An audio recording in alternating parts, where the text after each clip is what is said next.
సహీ అల్ బుఖారీ ఇమాన్ పుస్తకం. బాబ్ ముస్లింలు రెండు వర్గాలుగా పోరాడితే వారికి శాంతి కల్పించండి, అలాంటి వారిని ముమిన్ అని పిలిచారు.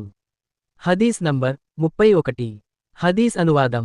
సులైమాన్ బిన్ హర్బ్, షుబా, వాసిల్, అహ్దబ్ మరియు మరూర్ రదియల్లాహు అన్హు ద్వారా వ్రాయబడిన హదీస్లో మరూర్ రదియల్లాహు అన్హు చెబుతున్నారు, నేను రబ్దా అనే ప్రదేశంలో హజ్రత్ అబూధర్ రదియల్లాహు అన్హు ని కలిశాను.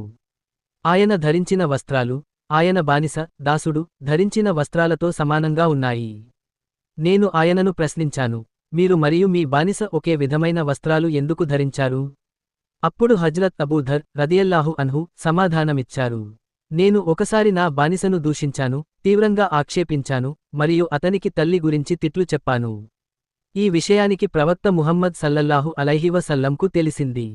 ప్రవక్త సల్లల్లాహు అలైహి వసల్లం నన్ను పిలిచి ఇలా అన్నారు, ఓ అబూధర్, నువ్వు నీ బానిసకు తల్లి పేరుతో అవమానం చేశావా? ఇది జాహిలియత్ ఇస్లాం ముందు ఉన్న అన్యాయపూరిత సంస్కృతి లక్షణం. మీ బానిసలు మీ సహోదరులు. అల్లాహ్ వారిని మీ ఆధీనంలో ఉంచాడు, కాని మీరు వారిపై అధికారం చెలాయించాల్సిన అవసరం లేదు. మీరు తినే ఆహారాన్ని వారికి కూడా ఇవ్వండి.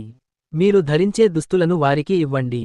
మీరు వారిని కష్టమైన పనులకు నియమిస్తే వారిని ఆదుకోవడానికి కూడా సిద్ధంగా ఉండాలి. ఈ హదీస్ నుండి నేర్చుకోవాల్సిన పాఠాలు: అహంకారం మరియు జాతి వివక్షను నిషేధించడం.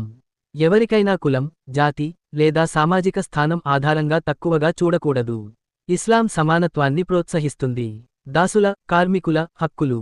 యజమాని తినే ఆహారం, వేసుకునే బట్టలు మరియు సాధించుకునే జీవన ప్రమాణం సేవకులకు కూడా ఉండాలి. పని కష్టంగా ఉంటే వారితో కలిసి పని చేయడం ముస్లింల ధర్మం.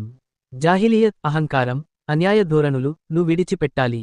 ఇస్లాం అన్యాయాన్ని, వివక్షను మరియు అహంకారాన్ని పూర్తిగా వ్యతిరేకిస్తుంది.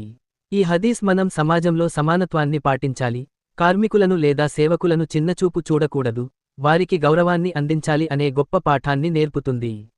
ఇస్లాం హక్కులు, న్యాయం మరియు మానవత్వాన్ని ప్రోత్సహించే మతం అని ఈ హదీస్ స్పష్టంగా చూపిస్తుంది.